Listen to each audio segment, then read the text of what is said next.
you ever heard me on Dead Man. I'm dead. Now you ever heard me on Dead Man. I'm dead. Now you ever heard me on Dead Man. Hello, I'm Shawn Ames, and this is Making the Art of Letting Go.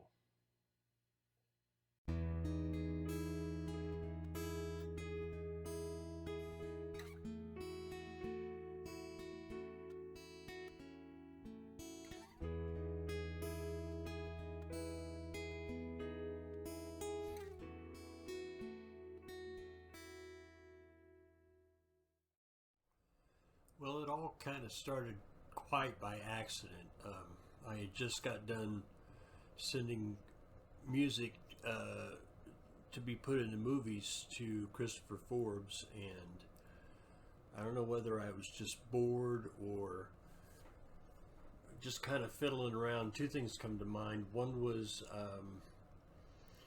what is now known as Do You Know What I Mean?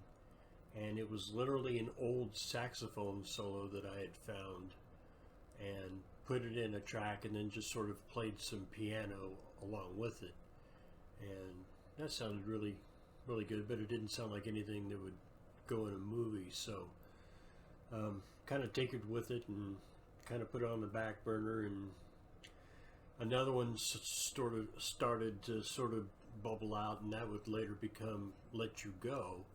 And it didn't sound like anything that would be usable in a movie, so I just sort of put that on the back burner too. And then as I was finishing up sending stuff to Chris or creating more stuff, it just so happened that I kept adding things to these different songs, and they started to be more like songs that I would write and compose lyrics to as opposed to put in a movie. So it kind of birthed from there. But the earliest recollection that I have was on paper here, and it was July 29th of 2001, and I had penned two songs that day, one being There Was a Time and Do You Know What I Mean? So by then I had already decided that I was going to give songwriting a whirl again after putting it down for about 4 years. So that's that story. I played all of the tracks on this album. The drums, the bass, the guitars, the keyboards, literally everything with the exception of a saxophone track at the end of Do You Know What I Mean? Sound effects, obviously. But the rest is all me. I invested money in a Kurzweil, and boy, it covers all of the instruments that I never had in real life. I now have them. Cello, orchestras, horns, banjo, mandolin, incredible keyboard, incredible stuff. I ended up investing in a Breedlove acoustic electric guitar. But I ended up using, I have a Fender acoustic that I ended up using on The Redemption of Elijah Cooper. I have a cello that I used, a real honest-to-God cello. I have a 3-string electric shovel that was made by Jim Felsky, and that shows up twice, once in Rattle Them Bones and another time in Black Carrot. And in Black Carrot, it's a sweet little monster. There was a 1995 Fender Stratocaster Plus, it's my go-to guitar. A Whiskey Heaven Scott Long built Fender Telecaster, a 1968 Ventura Barney Kessel style hollow body, which has been revamped, and it was the main guitar on this record. I went to that guitar a lot. Fender Squier bass. It was formerly owned by my bassist and good friend Brian McGuire. There was the Absinthe 5. It was a good keyboard tool for recording with. I used that a lot. As far as recording gear is concerned, I updated the entire studio as far as that's concerned. I bought brand new M-Audio monitors. I bought a PreSonus recording gear. I ended up investing in this great thing called an Ozone 9, which is a mixing and mastering program. And when you when you throw the track in there, it will automatically scan it, and you can do it in modern technology, or you can go back to a time when everybody used tubes and analog, and that's what this album was mixed in. I wanted that nice warm tone to the entire album. Um, I ended up investing in German headphones that were well over $200, and also in a drafting chair that was aerodynamic for my fat butt. Invested in that, and so it just made the recording experience a lot better and a lot more comfortable. I'd already bought this stuff in the knowledge that I was going to keep making movie music, because when I sit down and do stuff, it's hours and hours on end, and I just kind of picked and choose what I wanted, and then updated the studio a lot, and all of that together combined made this wonderful sounding album that I'd always wanted. Uh, so I'm really proud of it, and I mixed and edited it, and got it all lined up for release, and here we are doing a making of. So it's all a wonderful little deal. Oh, and one more thing. I'm not playing drums on this album. Not your typical drums that you would sit behind a kit with. Usually the albums before have been done with an electronic drum kit made by Roland. This was all done on the Kurzweil. It had a plethora of tone banks to go through as far as snare sounds, cymbal sounds.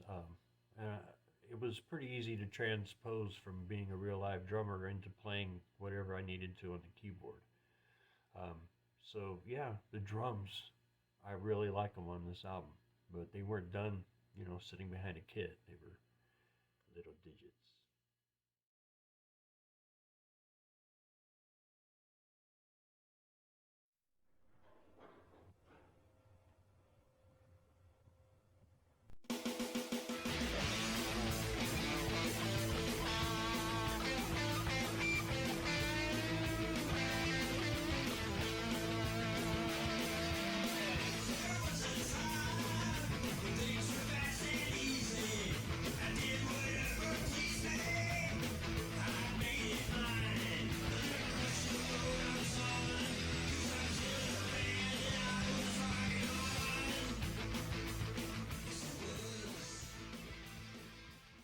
There Was a Time is literally written out of life experience of being in a band for over 35 years, in and out of bands.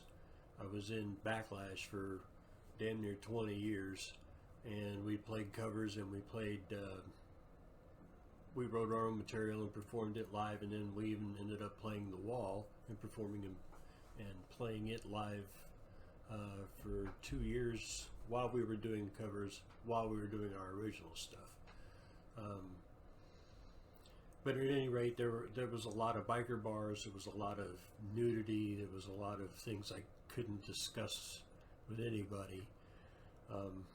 Just a lot of debauchery.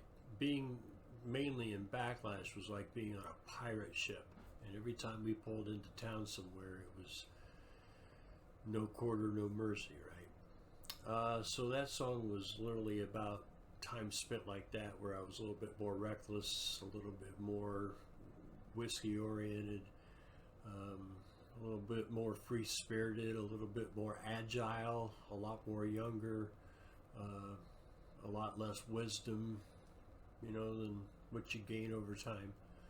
So it was about that. It was also an homage to all the other people that I know that have been in bands as long as I have, that are still out doing it, and the constant setting up and tearing down, and very little crowds, very little money. I don't think anything's changed since I've been out of it, but that's what There Was a Time is all about.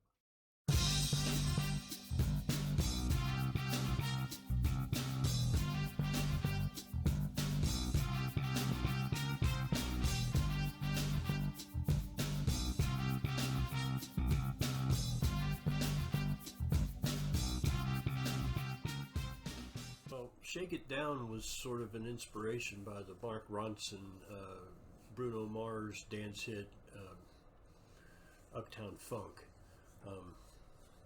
every time that song came on the radio, you know, my wife and I'd be bouncing around to it, and she's like, "Well, why don't you ever come up with a song that's funkified like that?" So it was my attempt at being funkified.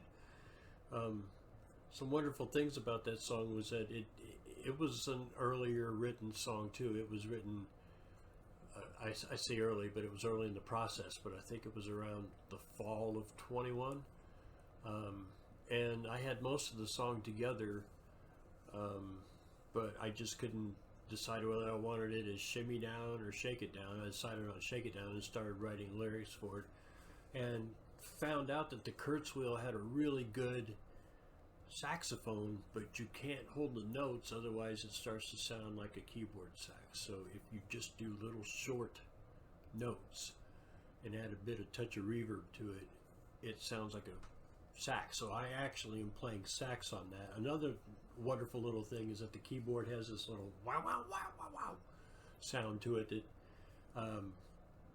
made me chuckle, because it sounds like a song that was in the movie J-Men Forever, which was a movie that my good friend Brian McGuire and I could quote relentlessly.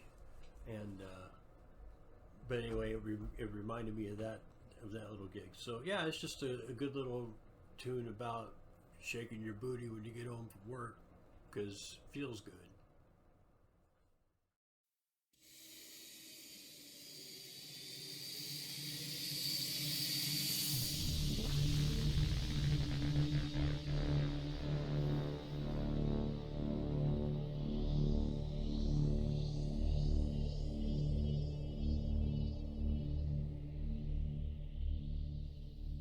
Well, as much as anybody uh, could do through the year 2020 when the pandemic started. I mean, as a songwriter, you don't want to dwell too much on it because it's horrific in its own right. And I had the unique opportunity of starting a job where I was a courier for a hospital, and I got to see all kinds of stuff that, for the first time working in a hospital, there's also the first time of working in a hospital during COVID. And so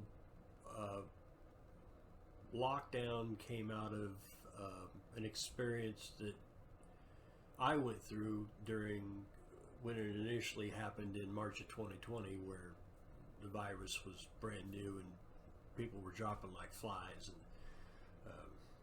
that time where, you know, I remember being snowed in because it was in March, and I was freshly unemployed from a job that had let me go after I'd been for 25 years, and living off of, you know, beans and rice, and really, really, really dark times.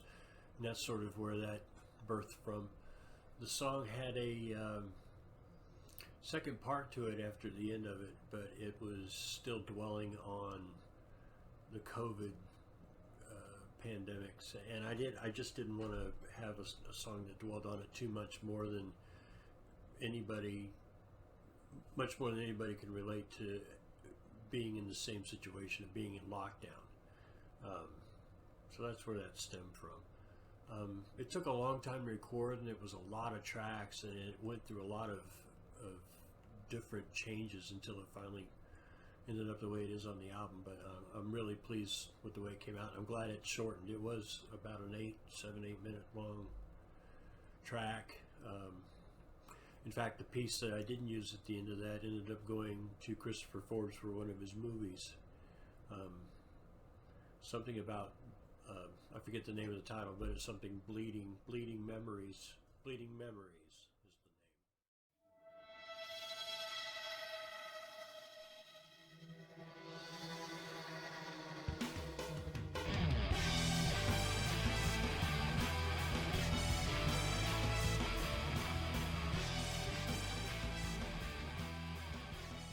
Sea of Green is about my love for absinthe, particularly an absinthe made in Denver, Colorado by a company called Leopold Brothers.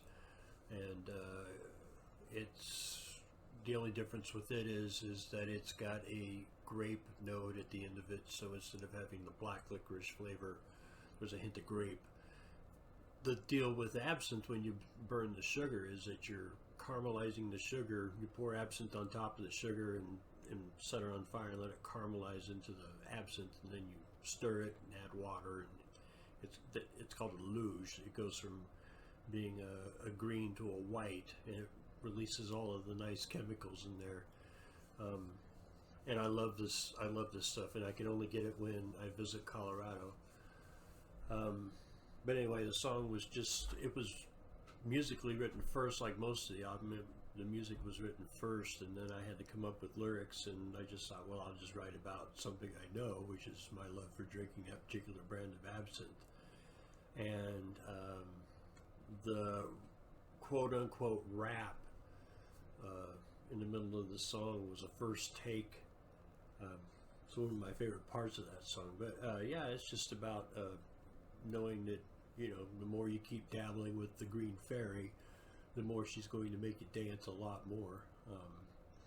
It was quite a fun thing to put together. It was one of two songs that was influenced by my newfound love for Gary Newman. His album had just come out, the Intruder album, and I just thought it was tight. I thought it sounded fantastic, and it reminded me about how much I love that synth sound. So it's got a little hint of Buggles in it. It's got a little hint of Gary Newman in it.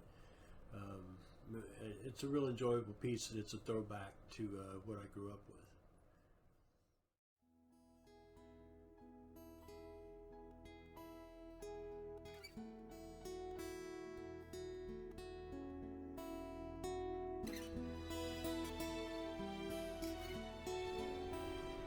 The second song I come up with was a piano piece with the new Breedlove acoustic guitar, and it was too delicate for a Civil War movie or a Western, and I just didn't want to end up having it disappear into being unknown. I wanted the challenge of actually trying to write lyrics for something that was absolutely stunningly beautiful, that came out of absolutely nowhere. And it was the birth of Let You Go. A lot of things were going on at the time. The song existed for a while, and I kind of toyed around with the idea of just putting it out as an instrumental, because I didn't want my voice to, you know, minimize the way that the song was coming out. But I decided if I was going to write lyrics to it, that it needed to be universal and commonly felt by everybody.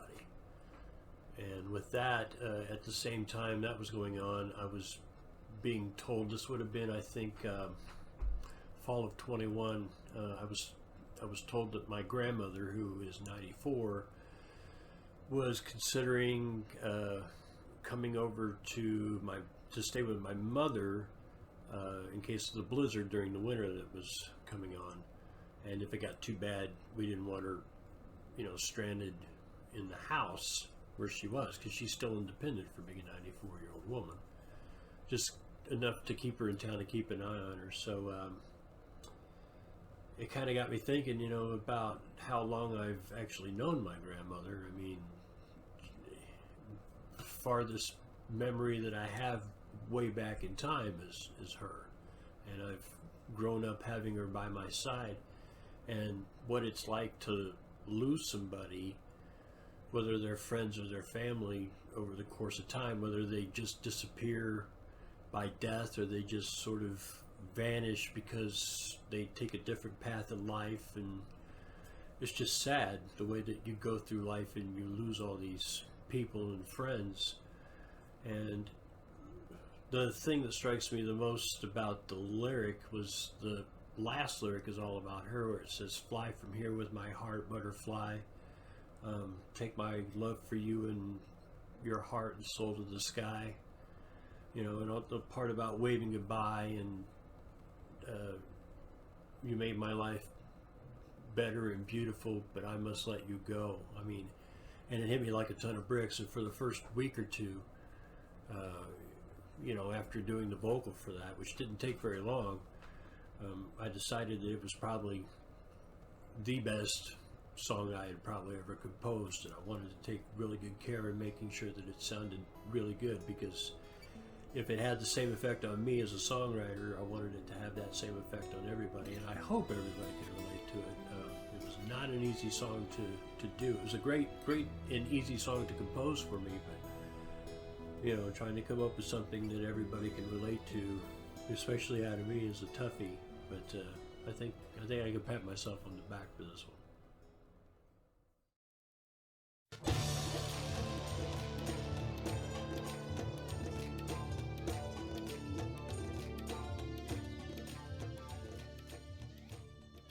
Well, Rattle Them Bones is a story of a real life true experience that happened to me.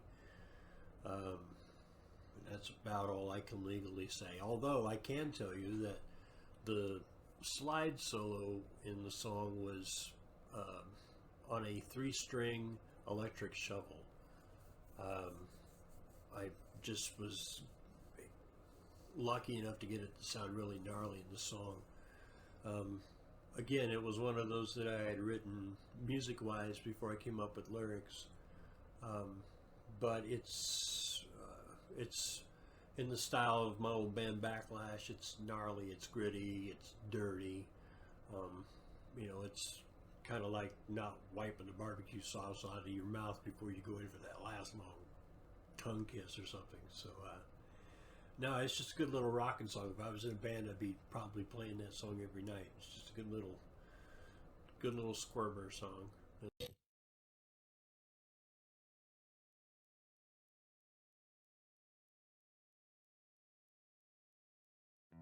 I remember when they came around, they took everything, it burned the house to the ground. They shot my horses and took my guns, deadly killers being chased. Well, I had known in advance in 2018 when I had played my last show with the Dead City Orchestra, and my life was pretty wide open. I was able to do movie music, and that was about it. But I also wanted to make a lot of time for a new game that was coming out on a new system by Xbox, which was Red Dead Redemption 2, and got totally immersed in that game. In fact, I still play it to this day. And when you load up the game and play, you're presented with making your own character.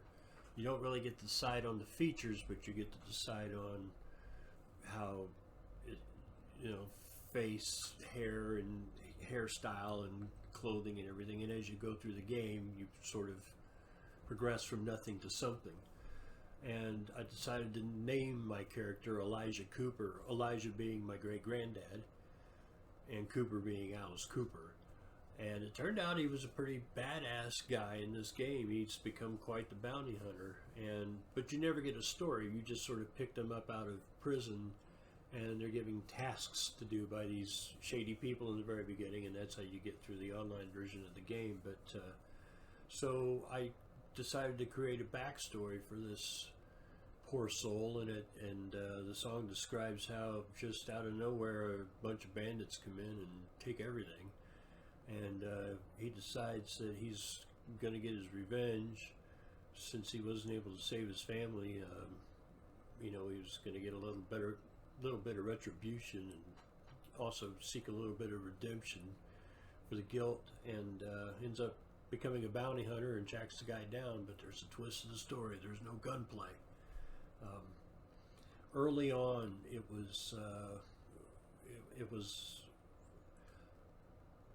was music first and then the lyrics, but I had a good idea of the way I wanted it to go down. I wanted a western that you could play in your head, and so I think I did a pretty good job of that.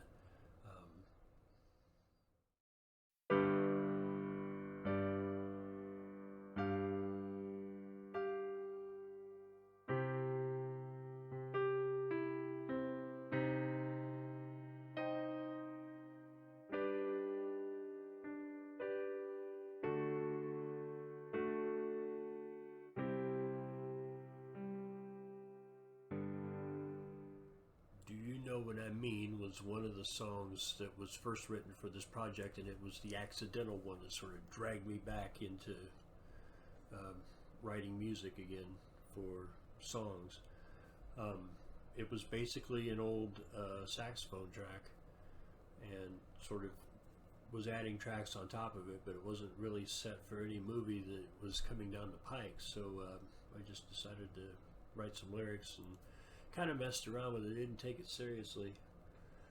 And then at the end of it, I decided I wanted a sax solo, but I couldn't use the one that I had, that I had been using for weird reasons. Tried to do it on the Kurtz wheel, but it just didn't sound authentic enough, because it sounds like a sax when you don't hold the notes, but it doesn't do a very good job when you try to hold them. So as time went on, the album was close to being released, and I discovered that a family member of mine named Jude was having my grandfather's 1957 alto sax refurbished, because she was learning how to play in her high school band. And I'm like, that's it, I'll get her to play sax. So she came by the song had been finished since January, but she had come by in May of 2022, and came by during an afternoon in between performances that I was doing, rehearsal in the morning and show that night. And she came in and laid down the track, and I sort of tweaked it, and it ended up in the song, and I was truly happy with it. So I had a family member playing my granddad's saxophone on a track of mine, so it was full circle. Literally just about, an old flame or an old love. Well, the best way to put it would be, my wife said, "Well, who was this written about?" There's a myriad of all kinds of ladies, and I said it's really about no one in particular, but yeah, again, it just literally came from out of nowhere, and it was the first step for writing the album.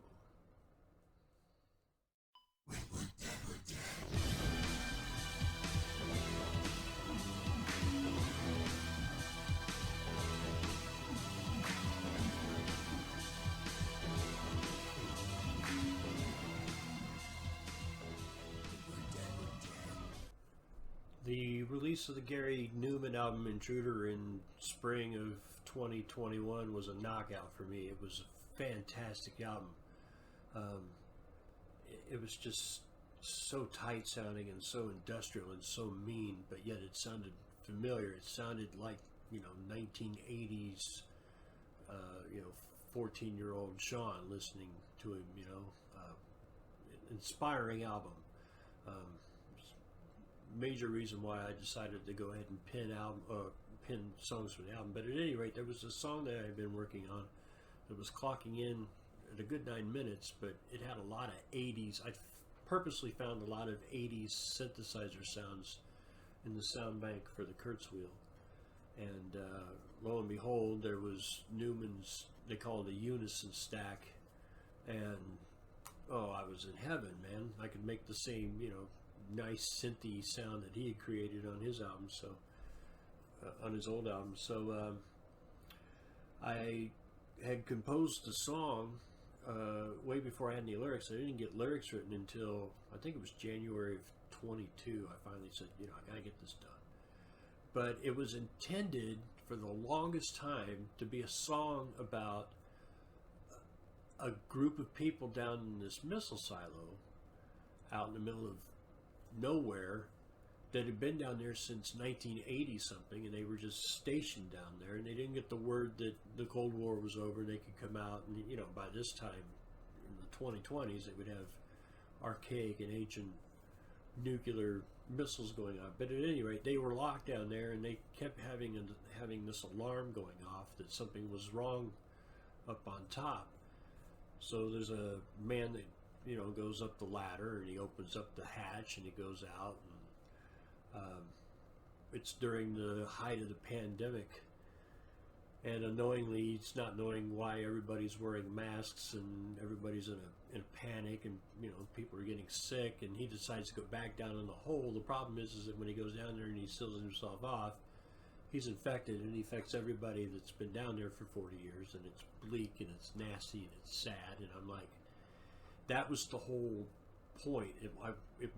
it needed to sound like it took place in the 80s, but it was actually taking place presently.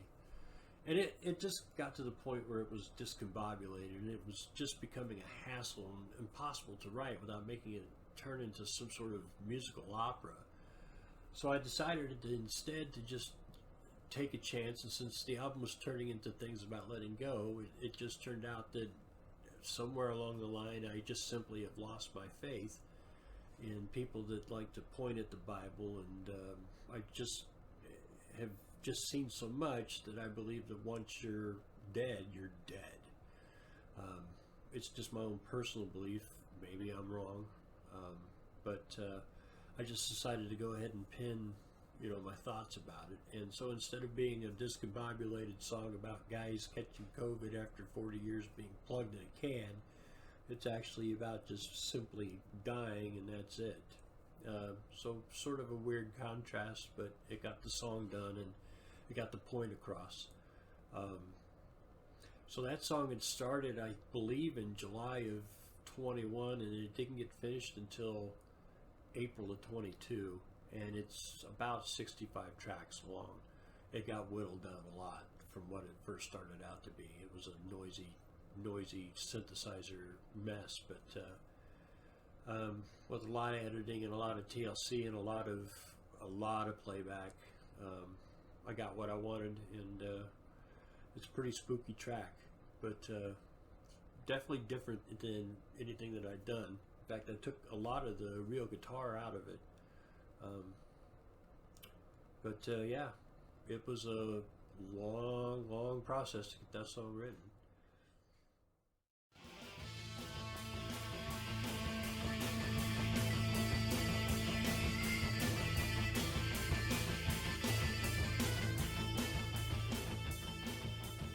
Open road. It's simply about driving out in the middle of nowhere and the thrill of not having a lot of traffic around you, and you're just sort of able to sit back and take in the wonders of all that are around you, or at least it is with me in my daily drive.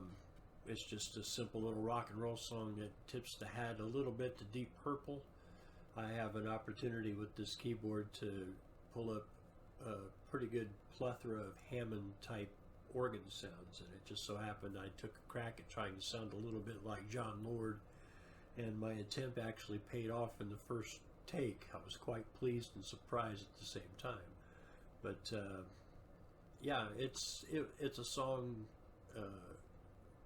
written about driving, and you're supposed to play it while you're driving, and if you go too fast, then you can blame me. But yeah, it's just a good old-fashioned kick butt rock and roll song. Didn't take long to record, it didn't take long to write, and it was great getting back in the rock and roll saddle, as it were.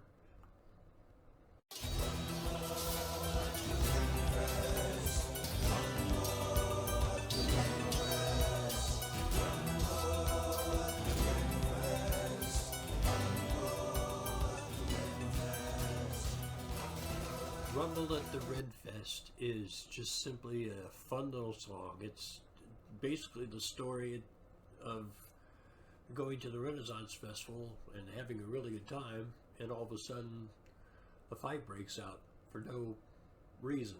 And it's not based on anything other than the current political climate that had been going on that began in January 21. So it was a little bit of a play on making fun of that, and also, the story of turkey legs whizzing by my head, and meat, and as the character and his girlfriend or wife or whatever are trying to get out of there, the more that they witness, the more they see the place just going up in flames and everybody's running out with free booze and turkey legs. And I wanted to keep it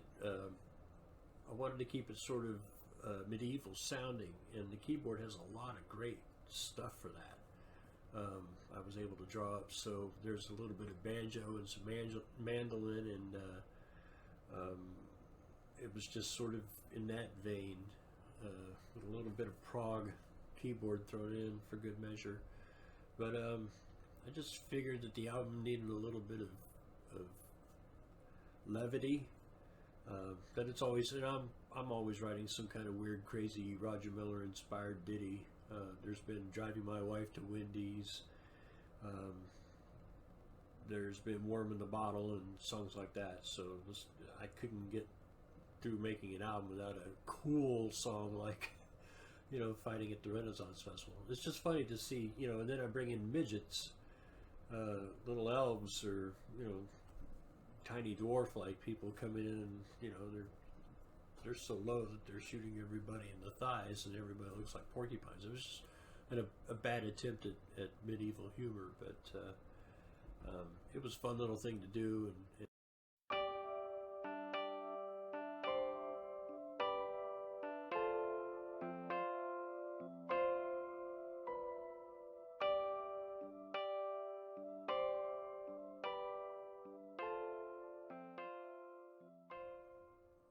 Ghosts and Memories is it's actually a really sad song.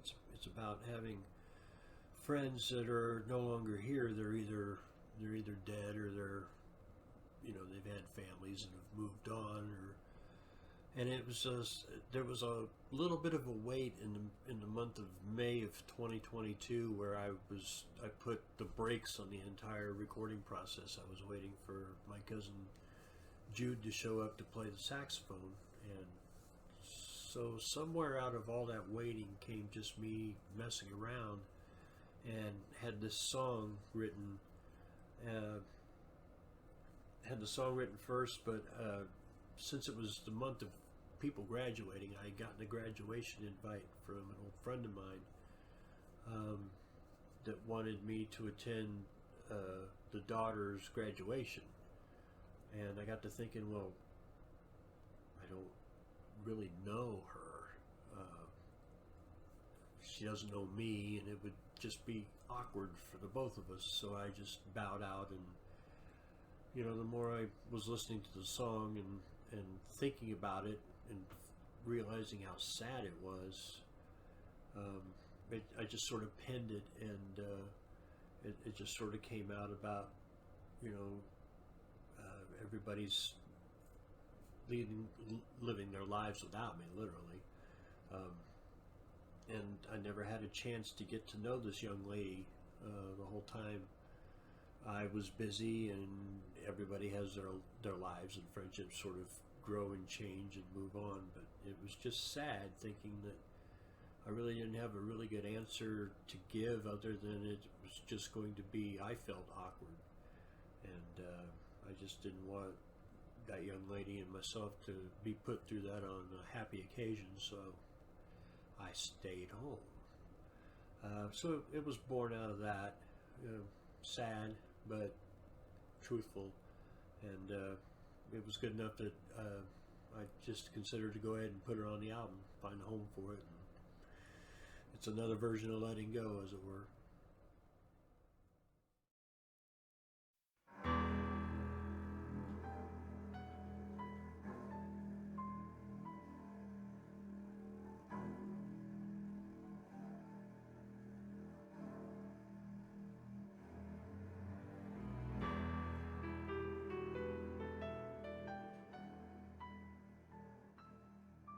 Life in the Shadows is a song about my wife and her disability with slowly losing her eyesight. She's not completely blind, but she was diagnosed probably, more than 15 years ago. The rods and the cones in her eyes they've just disassembled over time. And there's subtle changes every year to her distance and her color and just her overall sight. I mean, the place is lit up.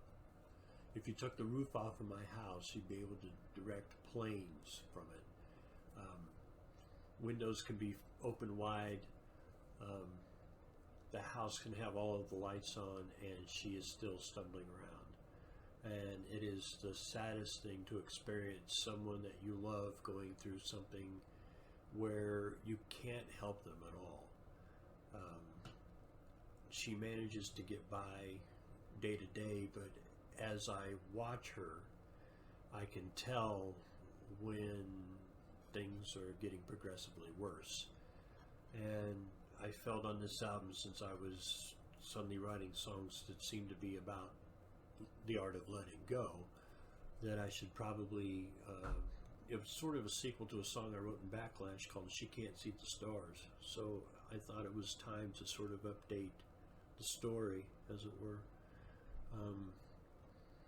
and how sad it is. I mean, the second verse is about watching an eagle in the sky and trying to desperately direct where it is in the sky that she should be looking at to see it.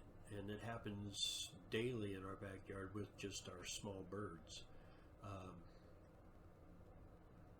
There will be a occasional hawk that will fly over the backyard, and it'll fly slow and it'll fly low, and I'll desperately try to point out where that thing is, and she just cannot find it. If for instance, stars in the sky, they can't be seen. The only thing she can see is the northern star and the moon. So it's a sad situation, and I'm not sure that we're fully prepared for what's to come in the future for us as we get older. But it was just a song about, staying strong with her and helping her through and making sure that she knows that I'm there to help her see, as it were. But, we're like an old couple. She'll grab my arm and I have to escort her through shopping centers and stuff. And, I'm the big, burly, Wookiee-looking guy trying to help a little Ewok through the grocery store and, get out of the way. So it's a glimpse into our little dark lot in life, as it were. We get by every day, but I just wanted to share the story with everybody. It's not an easy thing, and I can't believe how brave she is in spite of what's going on. But yeah.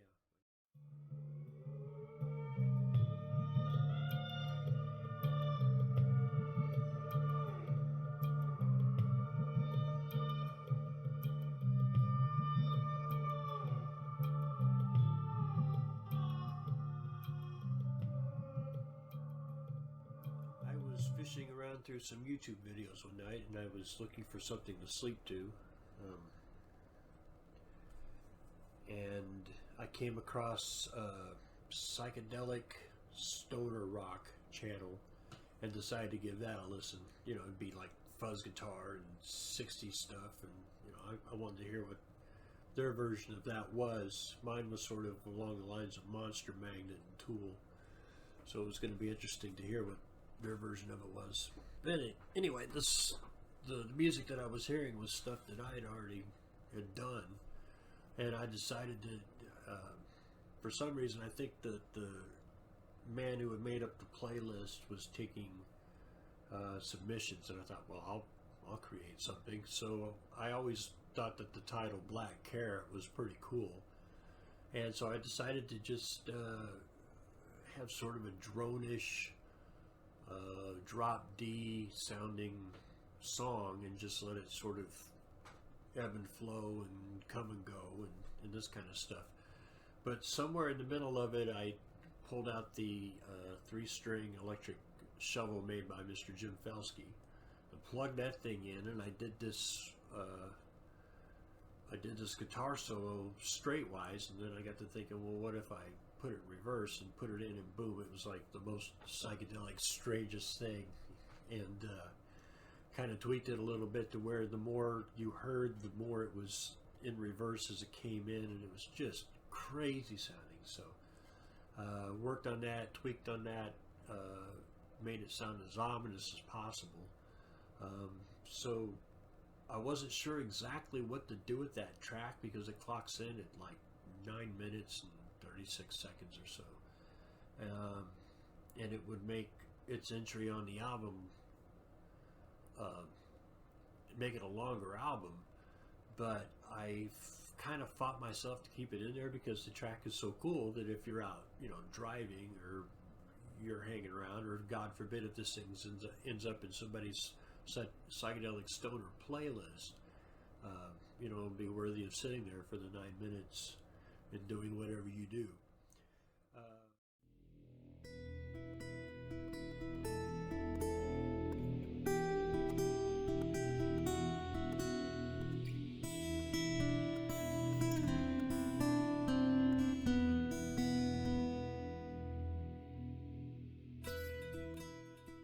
Two Last was the last song written for the album. I squeaked it in at the last minute. I was waiting on things to happen on one end of the album, and for just some weird reason came up with this nice little guitar ditty, and then my wife has a tablet that has an app that I installed that has a hammered dulcimer, and the only way I can play it is to actually have her app plugged in and then record. I did that along with some stuff from the Kurzweil keyboard, and decided that I just wanted to talk about, no matter how hard I see people trying to stay alive, and the way people drive up and down the highway and taking a risk every day, talking on the cell phone and not paying attention, is just, and the way that the human race has treated the world, and the way the world is going, and the way people treat each other, it just seemed like that the skin that we're in is truly frail. And I pass by all these sick people, and I just realize the more I get older that we're just not built to last. And no matter how many maintenance drugs they give you, and how many regimens they make you do as far as exercise, and no matter what you do to try to stay as youthful as possible, age and all of the things that go with it, including growing old, will catch up with you, and nobody's getting out of this alive. So that kind of hit me heavy, and again, I didn't intend it to end up on the album, but it was weird. I was coming back driving from my day job, and I was listening to some redone Jeff Wayne's War of the Worlds, and I was listening to I don't know what it would be. It's not a remix or a remaster. He redid the entire album, and there were a lot of really good sonic tricks in there, and I think it bled into that track. It sounds like a Jeff Wayne track. I didn't realize it until after I was done, and I'm like, well, that sounds like something off of the second side of that album. So I just decided to go ahead and keep it, and sort of keep that theme in mind, and write it. And at the very last minute, I shoehorned that song in the album, and it kind of ties the whole album together, being written at the very last minute, and at the very end, it sort of sets the stage for the next song to come.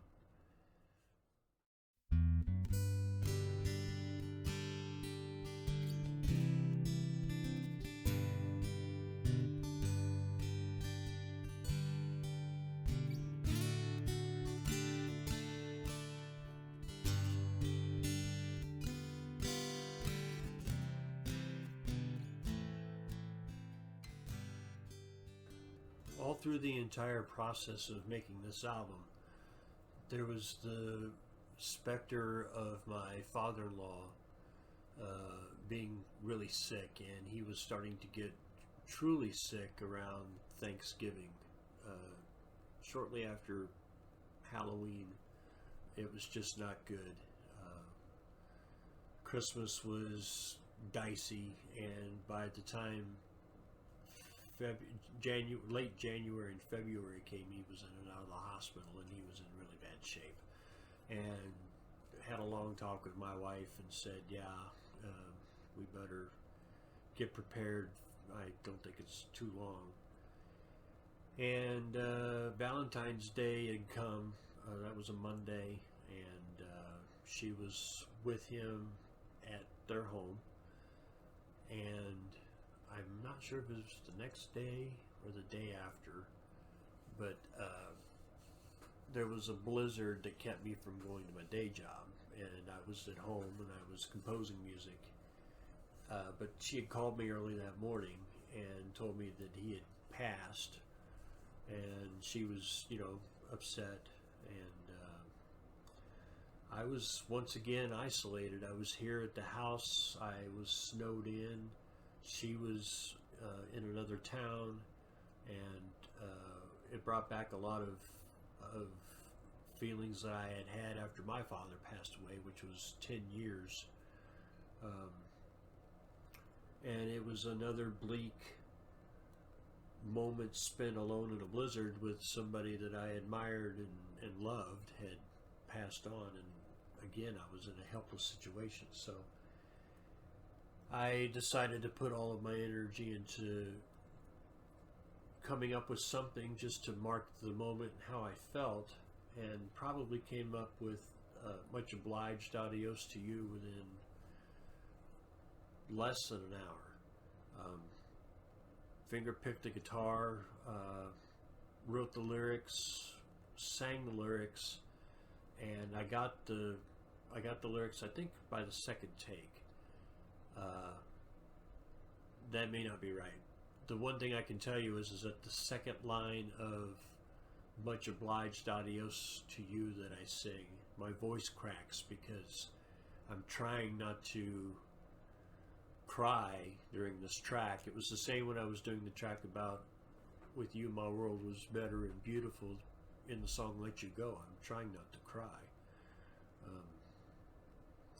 So I did that song, and by the time I had reconvened with my wife and family, I was able to sit her down and play that to her. But we had his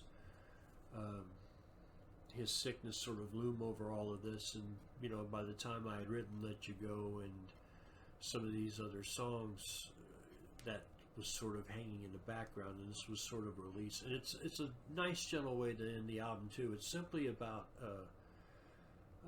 a cowboy that decides that he's retired and that he wants to spend the rest of his life out on the prairie and live a simple life and just do whatever he damn well pleases. And that was pretty much my father-in-law. Once he got done with his work life, he just did whatever he wanted, whenever he wanted. It was a wonderful thing. And so I was happy to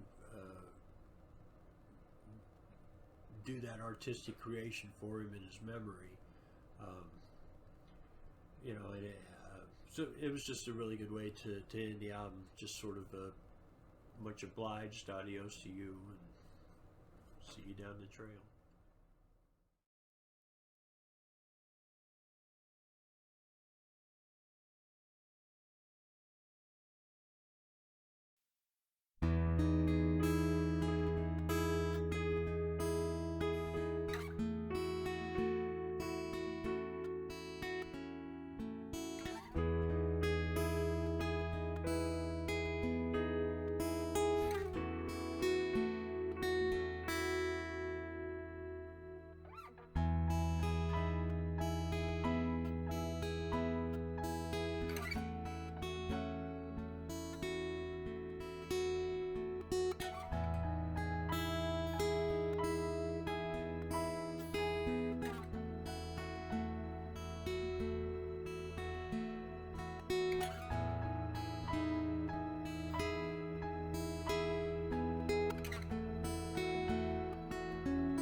Now you return me on, dead man. I'm dead. Now you return me on, dead man. I'm dead. Now you return me on, dead man. I'm dead. Now you return me on, dead man.